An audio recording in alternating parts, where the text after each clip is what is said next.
comenzamos la primera clase del curso de Diplomatura en Contratos Inmobiliarios del nuevo Código Civil y Comercial, cuya vigencia comenzó el 1 de agosto del 2015. Va a desarrollarse esto en 12 clases, 11 clases a distancia y la última, la masterclass, va a ser una clase presencial. En primer lugar, en la clase de hoy vamos a tratar los aspectos generales del nuevo Código Civil y Comercial en relación a los contratos inmobiliarios. Luego, en las clases 2 y 3, veremos un tema de suma importancia para el inmobiliario, que es el contrato de compra-venta inmobiliaria. Luego, en las clases 4, 5 y 6, desarrollaremos el contrato de locación urbana. En las clases 6 y 7, la figura que es de fundamental importancia en el desarrollo inmobiliario, que es el fideicomiso inmobiliario. En la clase 8, una figura que, si bien no es tan conocida ni tan aplicada, tiene un gran futuro, atento a la carencia de créditos hipotecarios, que es el leasing inmobiliario. En la clase 9 veremos los conjuntos inmobiliarios, o sea, la práctica instrumental y la teoría de los conjuntos inmobiliarios. Y por último, en la clase 10 veremos el derecho real de superficie, que esto es una novedad absoluta incorporada por la nueva legislación, o sea, por el nuevo Código Civil y Comercial. Luego, en la clase 11, será una clase, la temática será eminentemente práctica y desarrollaremos los problemas y soluciones en la redacción contractual a la luz del nuevo Código Civil y Comercial. Y el tema también, que es muy interesante y que está prácticamente en pañales y no se aplica, pero sí debería aplicarse para evitar problemas, sobre todo en la redacción contractual, que es el tema de las auditorías contractuales. Estamos acostumbrados a escuchar auditorías contables. Bueno, ¿por qué no puede haber auditorías contractuales donde el inmobiliario va a poder tener la solución a los casos prácticos y evitar, como se dice vulgarmente, meter la pata? O sea, yo voy a tratar de resguardarlos en su responsabilidad profesional, que eso es importantísimo, porque la responsabilidad profesional genera además responsabilidad patrimonial. Entonces, esto es un tema también de central importancia.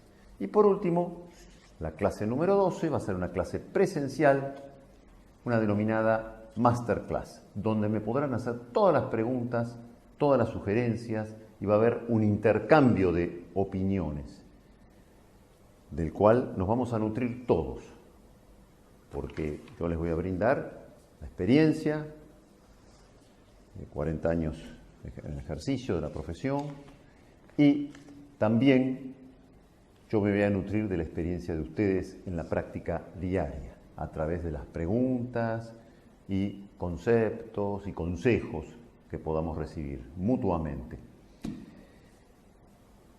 En la clase de hoy, que va a versar sobre los aspectos generales del nuevo Código Civil y Comercial en relación a los contratos inmobiliarios, tenemos que tener en cuenta que este código, cuya vigencia, reitero, comenzó el 1 de agosto del 2015, viene a reemplazar a un código sumamente probado, que tuvo vigencia durante más de 100 años, un código de 4.051 artículos, redactado por el insigne jurista Dalmacio Vélez Arfiel, aquel cordobés con unas ideas preclaras que insertó en el aspecto jurídico a la Argentina en el mundo moderno.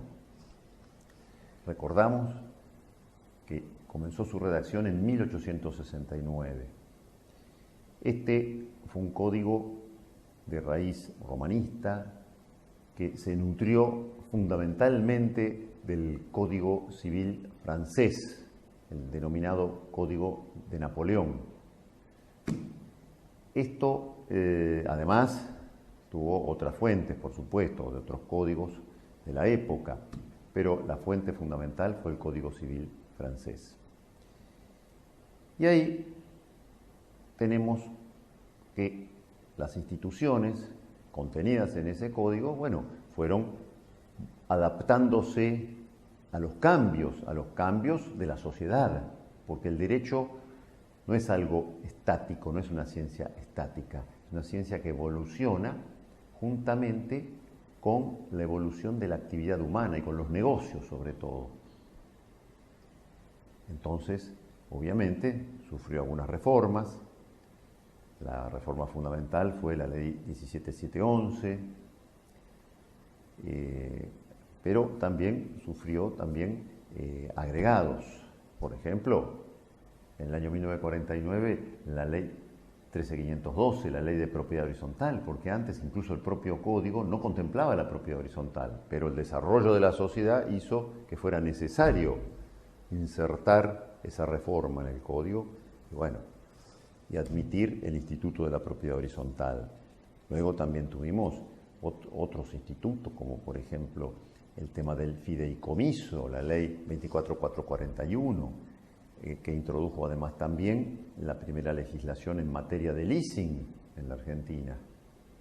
Luego hubo otra ley de leasing específica, pero bueno, esta fue la Ley General de Viviendas, la 24441, que una ley muy importante, que fue necesario introducirla, esta ley, para adaptar el código y la legislación a las necesidades de la población y a los nuevos negocios que se van emprendiendo. Ahora vemos que el nuevo código, que refunde la legislación civil y la comercial, porque hasta el 31 de julio del 2015 teníamos por un lado el Código Civil, con toda la legislación civil, con todas las instituciones del derecho civil, y por otro lado teníamos el Código de Comercio, con todas las instituciones precisamente comerciales.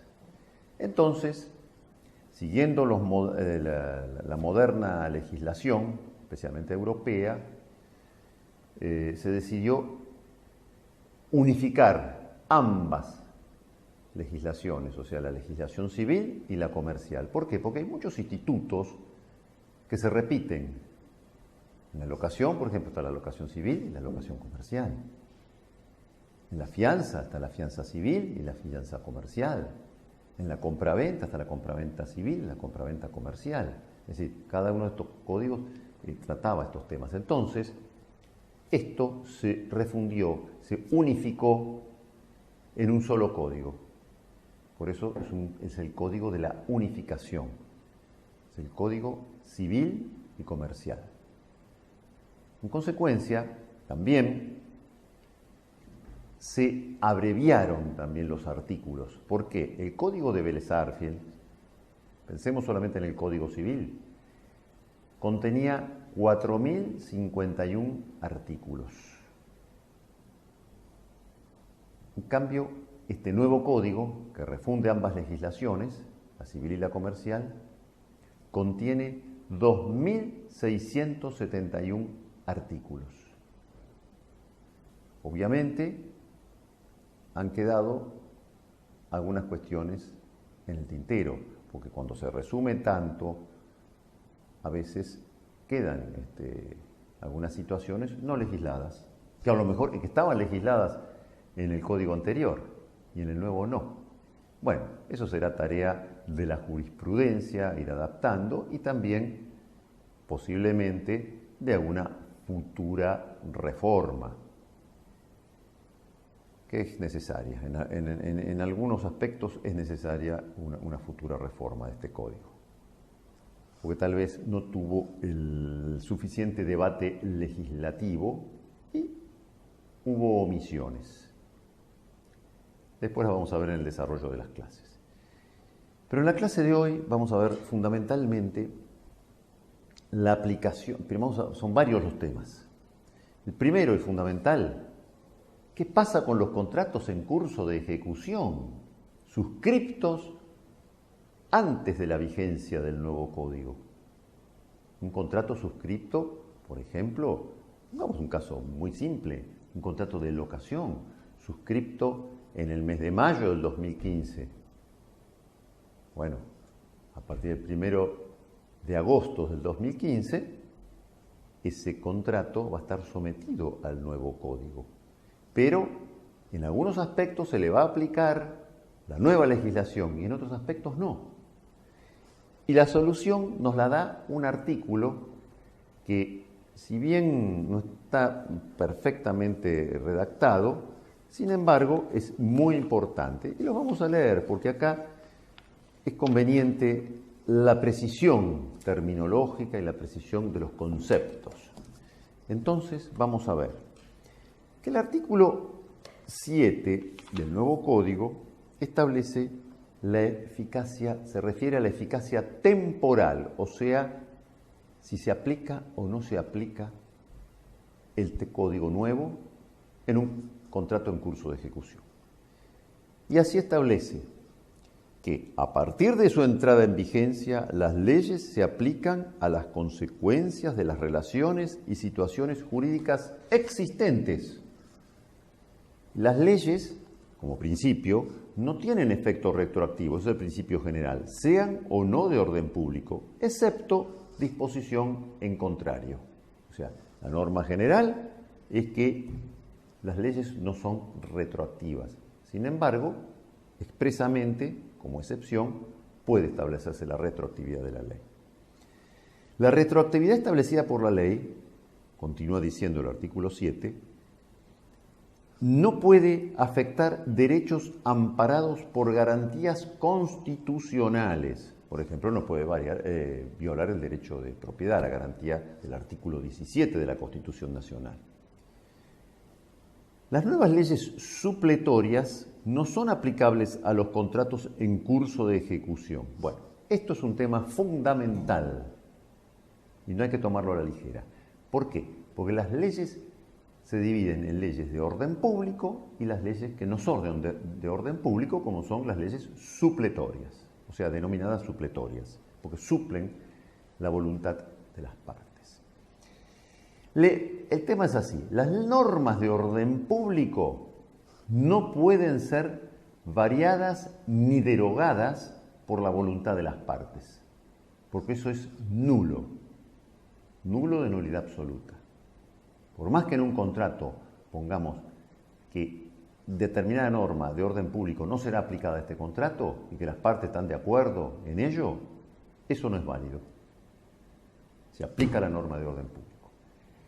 En cambio, las normas que no son de orden público, son supletorias, sí, ahí la voluntad de las partes puede suplir a lo que dice la ley, puede cambiar incluso lo que dice la ley. Y si la ley no dice nada, puede establecerse una disposición contractual. Pero si la ley establece algo, y al no ser de orden público, la disposición de las partes puede variar la disposición contractual. Porque no olvidemos que el contrato es la ley de las partes. Esto hay que tenerlo muy en cuenta, siempre y cuando no se vulneren normas de orden público. Y releyamos esto. Las nuevas leyes supletorias no son de orden que no son aplicables a los contratos en curso de ejecución. En consecuencia, las leyes de orden público sí son aplicables a los contratos de ejecución. Entonces, pongamos un ejemplo. Después lo veremos desarrollado en cada caso específico de los institutos que vamos a tratar, en la compraventa, la locación. Pero pongamos a un caso muy simple, como es el de la locación urbana. Normas de orden público en la locación. Bueno, ya acá encontramos el primer escollo. A diferencia, en la locación urbana, estaba legislada en el Código de Vélez Sarsfield y luego reformada esta legislación por esta institución de la locación urbana por la ley 23.091, en los 29 artículos que tenía la ley 23.091, se establecía que los 9 primeros artículos eran de orden público, por lo tanto la voluntad de las partes no los podían variar. En consecuencia, por ejemplo, el plazo mínimo, el plazo máximo, esas son disposiciones de orden público. La prohibición de cobrarle más de un mes por adelantado al locatario de vivienda, no para los restantes destinos, no para una oficina, un local comercial. La prohibición del artículo 7 de la ley 23.091 de exigirle a un locatario de vivienda, no para los restantes destinos, de que entregue como depósito de garantía más de un mes por año, del equivalente a un mes de alquiler por año, etcétera. Estas son disposiciones de orden público. La facultad resolutoria anticipada del inquilino, el artículo 8 de la ley que todos conocemos, de la ley 23.091, es una disposición de orden público. Bueno, ahora, con el nuevo código, acá tiene un defecto realmente grave, y es que en los 39 artículos referentes a la locación urbana, el capítulo de la locación urbana, no hay un solo artículo que establezca qué norma es de orden público y qué norma no es de orden público, como así sí lo establecía sabiamente la ley de alquileres 23.091, vigente hasta el 31 de julio del 2015. Bueno, este es un ejemplo precisamente relacionado con el artículo 7 de la ley del nuevo código, porque vuelvo a leerlo, porque hay que tenerlo muy claro esto, porque esto son casos de la práctica diaria, que hay que tenerlo bien definido y suma claridad en esto. Dice, dice, las nuevas normas supletorias no son aplicables a los contratos en curso de ejecución. En consecuencia, las normas de orden público sí son aplicables. Por ejemplo, pongamos un ejemplo. Un contrato de locación suscripto, por ejemplo, en mayo del 2015, donde tenemos que se le aplicaba, de acuerdo a la ley 23.091, por ejemplo, la facultad resolutoria anticipada del inquilino, o sea que el inquilino podía resolver el contrato anticipadamente, como todos sabemos, a partir del 6º mes y notificando con 60 días de anticipación, así lo decía claramente el artículo 8 de la ley 23.091 y el 29 bis de la misma ley en relación a la locación de comercial, a la locación de oficinas, etc. El artículo 8 se refería exclusivamente a la locación de vivienda. Luego se le agregó el 29 bis, que ampliaba esa facultad resolutoria de los inquilinos a la totalidad de los contratos. Entonces, este nuevo código trae la misma facultad, pero con una diferencia. Que ya no existe más la obligación del inquilino de notificar con 60 días de anticipación. En consecuencia, al ser una norma de orden público esto, porque realmente, aunque el código nuevo no lo diga en ningún lugar, eso es una norma de orden público, la facultad resolutoria anticipada del inquilino. En consecuencia, a ese contrato,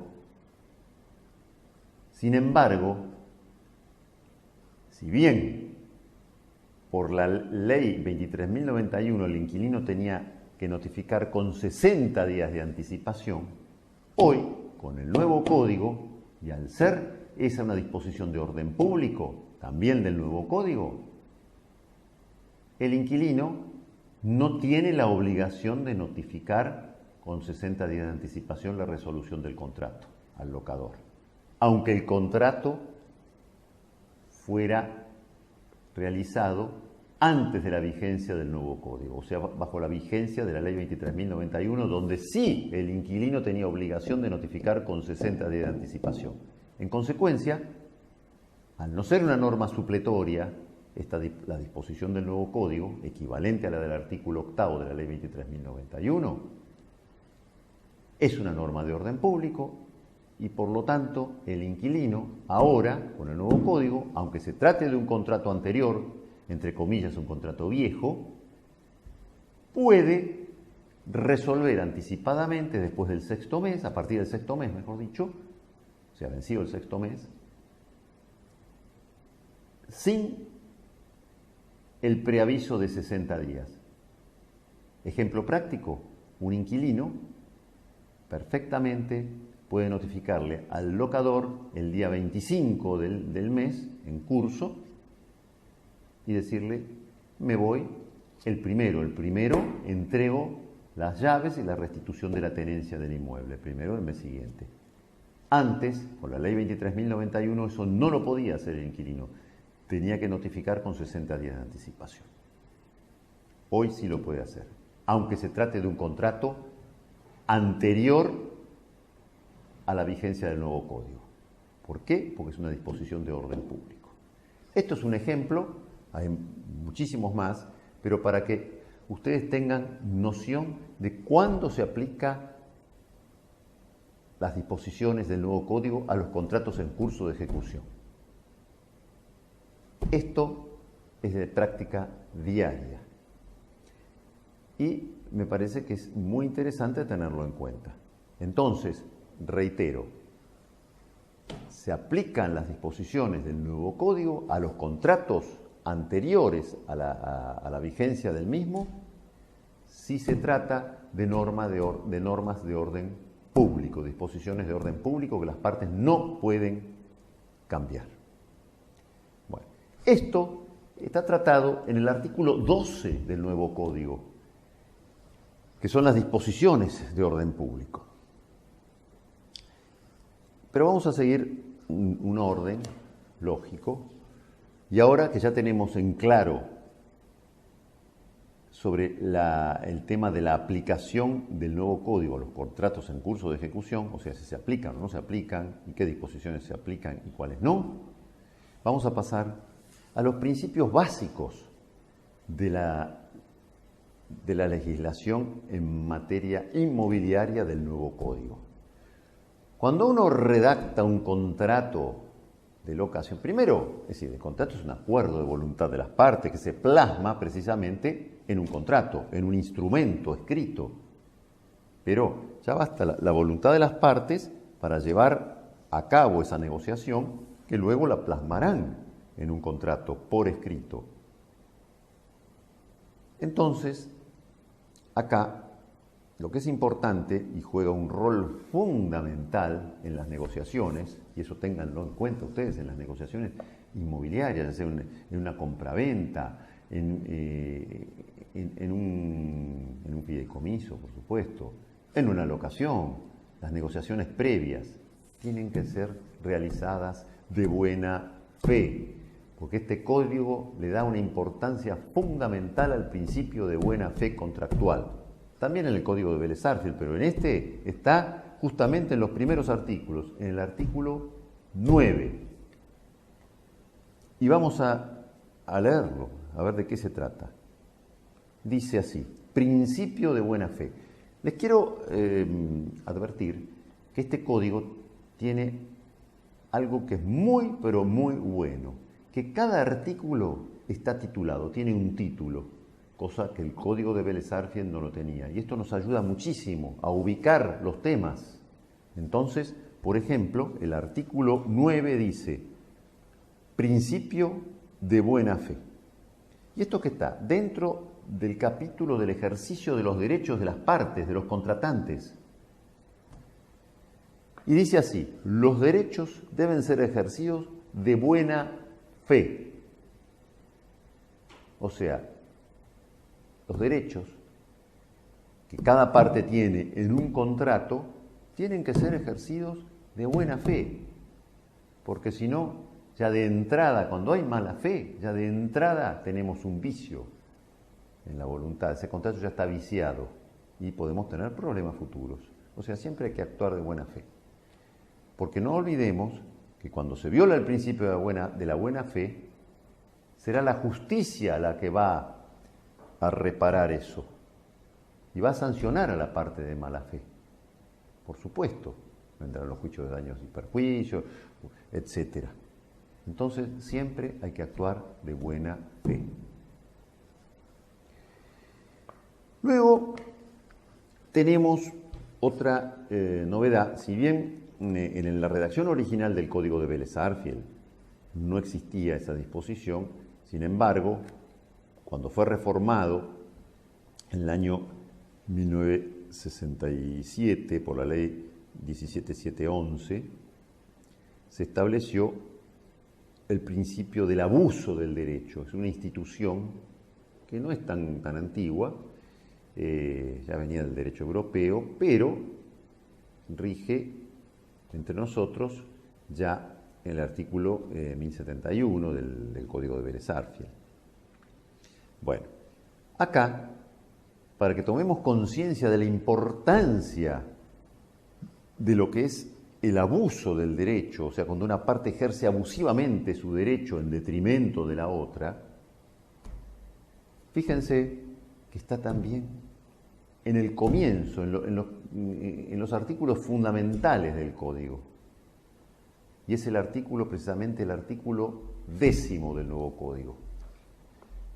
Yo recalco esto porque hay que tenerlo en cuenta en las negociaciones de los contratos y en las renegociaciones también, por ejemplo, de un alquiler. Y vamos a ver qué dice. Artículo 10, abuso del derecho. Recordemos, cada artículo tiene un título. El ejercicio regular de un derecho propio o el cumplimiento de una obligación legal no puede constituir como ilícito ningún acto. Pero acá seguidamente, a reloj seguido, dice: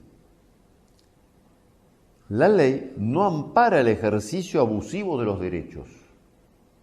Se considera tal, y acá lo define, el que contraría los fines del ordenamiento jurídico o el que excede los límites impuestos por la buena fe, recordemos artículo 9, la buena fe contractual, la moral y las buenas costumbres.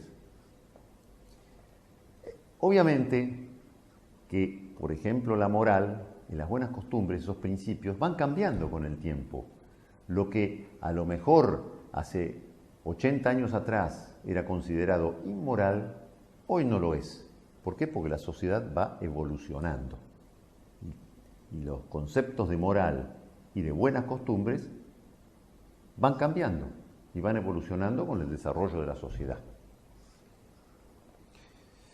El juez debe ordenar lo necesario para evitar los efectos del ejercicio abusivo o de la situación jurídica abusiva y, si correspondiere, procurar la reposición al estado de hecho anterior y fijar una indemnización, precisamente en beneficio de quien fue abusado. Esto es muy importante tenerlo en cuenta. O sea, el ejercicio abusivo de un derecho. Un ejemplo muy común, que ya había, antes de que existiera esta disposición en el Código de Vélez-Sarsfield, que fue introducido, repito, por la ley 17711, ya había mucha jurisprudencia. Por ejemplo, en relación a si a alguna persona se le ocurría, supongamos, en una colina, con una vista a un lago, pongamos, qué sé yo, Bariloche, para ser bien gráficos. Y alguien, el del terreno inferior, porque sí nada más, no para levantar un edificio, porque sí nada más, levantaba una pared para impedirle la vista a su vecino. Para, dicho en lenguaje común, para embromarlo, porque le tendría bronca, levantaba una pared. Él decía: yo estoy en mi terreno, yo soy el dueño absoluto y puedo hacer lo que se me antoje en mi terreno, mientras no vulnere las disposiciones municipales, por ejemplo. Y levantaba una pared y le impedía la vista. Bueno, eso La jurisprudencia lo consideró abuso del derecho y en innumerables casos judiciales se ordenó la demolición de esa pared que no cumplía función alguna y además indemnizarlo a quien había sido privado de esa vista al lago, durante X tiempo, mientras duró el desarrollo del juicio, por ejemplo, porque ya le causó un daño, le menoscabó sus derechos. Bien, ese es un ejemplo clarísimo, es un ejemplo que nos daban los profesores en la Facultad de Derecho. Y bueno, entonces, reiteramos. Vamos a releer este artículo porque es importantísimo. Abuso del derecho, artículo 10 del nuevo Código. El ejercicio regular de un derecho propio o el cumplimiento de una obligación legal no puede constituir como ilícito ningún acto. Sin embargo, la ley no ampara el ejercicio abusivo de los derechos. Se considera tal el que contraría los fines del ordenamiento jurídico o el que excede los límites impuestos por la buena fe, la moral y las buenas costumbres. El juez debe ordenar lo necesario para evitar los efectos del ejercicio abusivo o de la situación jurídica abusiva y, si correspondiere, procurar la reposición al estado de hecho anterior y fijar una indemnización. Eso es absolutamente justo, es de estricta justicia. Ahora vamos a ver otro artículo básico, fundamental. Hoy ya hablamos de él, que es el orden público. Y esto está definido en el artículo 12. Orden público, fraude a la ley. Las convenciones particulares no pueden dejar sin efecto las leyes en cuya observancia está interesado el orden público. El acto respecto del cual se invoque el amparo de un texto legal que persiga un resultado sustancialmente análogo al prohibido por una norma imperativa, o sea, una norma imperativa es la de orden público, se considera otorgado en fraude de la ley. En este caso, el acto debe someterse a la norma imperativa que se trata de eludir. Esto es así.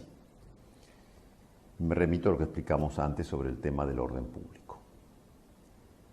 Ahora vamos a ver otro concepto fundamental. El abuso de la posición dominante. Esto también es una creación de la jurisprudencia de los últimos años y ahora sí está plasmado en el nuevo código. Antes no estaba legislado esto. Era simplemente una teoría y una elaboración, es decir, doctrinal y una elaboración de la jurisprudencia. Abuso de posición dominante. Artículo 11 del nuevo código. Lo dispuesto en los artículos 9, principio de buena fe, y 10, abuso del derecho, se aplica cuando se abuse de una posición dominante en el mercado sin perjuicio de las disposiciones específicas contempladas en las leyes especiales. Entonces, esto es prácticamente cuando alguien tiene un monopolio de algo y, bueno, ejerce su posición dominante e impone su voluntad contrariando el principio de buena fe y generando abuso del derecho. Entonces, esto también es muy importante tenerlo en cuenta al momento de contratar o de formalizar un contrato. Luego, otro principio liminar que está dado por el principio de la libertad contractual. Es el principio de la autonomía de la voluntad. ¿Se acuerdan? El artículo 1197 del Código Civil de Vélez Arfiel, es decir, tan utilizado. Bueno, esto está plasmado ahora en el artículo 958 del nuevo código. Hay que familiarizarse, por eso yo utilizo el código y les recomiendo que tengan un código de estos a mano, porque después lo van a necesitar al momento de plasmar los contratos, que obviamente tenemos estos libros, el de contratos inmobiliarios, destinado casi exclusivamente al actor de los negocios inmobiliarios, que es el corredor inmobiliario, y por supuesto tenemos también el del libro de alquileres, o o sea, comentado artículo por artículo, todo lo relacionado con la locación urbana, con los modelos respectivos, pero tienen que tener el Código Civil a mano, civil y comercial a mano. Y vamos a ver qué dice. La libertad contractual. Las partes son libres de celebrar un contrato y determinar su contenido dentro de los límites impuestos por la ley, el orden público, recordemos, la moral y las buenas costumbres. Y siempre dentro del marco de evitar, es decir, del principio de la buena fe y de evitar el abuso del derecho. Bien. Luego vamos a ver otro tema, que es la imprevisión contractual, a la luz de la nueva legislación, que hay una enorme novedades en este aspecto, es el famoso artículo 1198, segunda parte del Código Civil de Vélez Sarsfield, pero con la novedad de que ahora se puede ejercer directamente la acción por reajuste de las contraprestaciones que se vieron afectadas, por ejemplo, por una brutal inflación como la que hemos tenido, ¿no es cierto? Entonces, este es el artículo que nos tiene la imprevisión contractual, es el artículo 1091 del nuevo código. Lo vamos a ver específicamente. Yo ahora estoy haciendo un panorama general de todos estos institutos, después los veremos en detalle al desarrollo de las sucesivas clases. Y vamos a ver, imprevisión. Si en un contrato conmutativo de ejecución diferida o permanente, por ejemplo, qué sé yo, puede ser algo que se va, por ejemplo, una hipoteca se va pagando en cuotas, un mutuo con garantía hipotecaria, una locación, etcétera, la prestación a cargo de una de las partes se torna excesivamente onerosa por una alteración extraordinaria de las circunstancias existentes al tiempo de su celebración, sobrevenida por causas ajenas a las partes. Las partes no tienen la culpa de los desaguisados que haga la autoridad económica que genera gran inflación, por ejemplo, no prevista. ¿Quién iba a pensar que en el año 2015 íbamos a tener una inflación cercana al 30%? Es decir, nadie, era impensable. Entonces pensemos en un contrato, supongamos de locación, suscripto, por ejemplo, 4 años antes, donde la inflación era del 12-13% anual. Bueno, lo normal, el escalonamiento era del 12 al 15%. Y bueno, ese contrato, a través del tiempo, se torna totalmente oneroso para el locador, porque es decir, está fijado en el contrato un escalonamiento anual, por ejemplo, del 15% y tenemos una inflación del 30%. Eso es un caso de imprevisión. Bueno, sobrevenida por causas ajenas a las partes y al riesgo asumido por el que le es afectada, ésta tiene derecho a plantear extrajudicialmente o pedir ante un juez, o sea, extrajudicialmente, por ejemplo, en una mediación, o si no, pedir directamente al juez, por acción o como excepción, la resolución total del contrato o parcial, o su adecuación. Esto es lo importante. Antes, por el artículo 1198, lo único que podía hacer el afectado, la parte afectada por la imprevisión, era pedir la resolución del contrato, o sea, la muerte del contrato. Y la parte demandada podía ofrecer un reajuste equitativo de las contraprestaciones al contestar la demanda. Pero en cambio ahora existe dos posibilidades. Una, pedir la resolución del contrato, y otra, pedir la readecuación del contrato, la renegociación del contrato. O sea, se está por la vida del contrato y no por la muerte del contrato. Esto es una reforma fundamental. Después la vamos a ver en detalle. Otro tema es el relacionado con la moneda extranjera, que está tratado en el 775 y 776. Acá hay grandes novedades. ¿Por qué? Porque al finalizar el cepo cambiario, ahora ya prácticamente en la moneda extranjera la cotización del Banco Nación es prácticamente igual a la cotización del mercado libre. O sea, por ejemplo, incluso en el exterior, el mercado de Montevideo con relación del peso al dólar. Antes existía una brecha enorme, llegó a existir una brecha de casi el 70%, con lo cual se generaban numerosos problemas. ¿Por qué? Porque además el 775 establece que la moneda extranjera pasa a ser una cosa, ya no es como la moneda de curso legal, como establecía el artículo 617 del Código de Vélez-Arfiel, donde se consideraba que la moneda extranjera tenía las mismas características que la moneda de curso legal. Ahora no. Por el 775, la moneda extranjera es considerada como moneda, como una cosa. Por eso, ya lo vamos a ver más adelante, en la compraventa, una compraventa en dólares, como el dólar es una cosa, se convierte en una permuta en la práctica. O sea, técnicamente va a ser una permuta, porque estamos cambiando la cosa inmueble por la cosa billetes verdes, que es el dólar. A diferencia de lo que ocurría hasta el 31 de julio, a pesar también del año 2015, a pesar del cepo cambiario, o sea, de las restricciones cambiarias, esto, en realidad, el acreedor podía exigir el pago del dólar billete. Ahora, el deudor puede liberarse entregando moneda de curso legal, lo cual era un desastre hasta que terminó la cuestión, hasta que se liberó el mercado cambiario en diciembre del 2015. Entonces, en los meses de enero del 2016. Entonces, esto ha cambiado rotundamente el tema de los negocios inmobiliarios, ya lo vamos a ver en detalle. Bueno, por último, vamos a ver a través del desarrollo de las sucesivas clases la compraventa inmobiliaria, o sea, los artículos 1123 a 1170 del nuevo código. Hay que familiarizarse con el número de los artículos. La locación, que ahora está legislada en los artículos 1187 a 1226, o sea, poquitos artículos, ¿no? A diferencia de lo que era el Código de Vélez, que tenía 130 artículos, ahora son 39 nada más.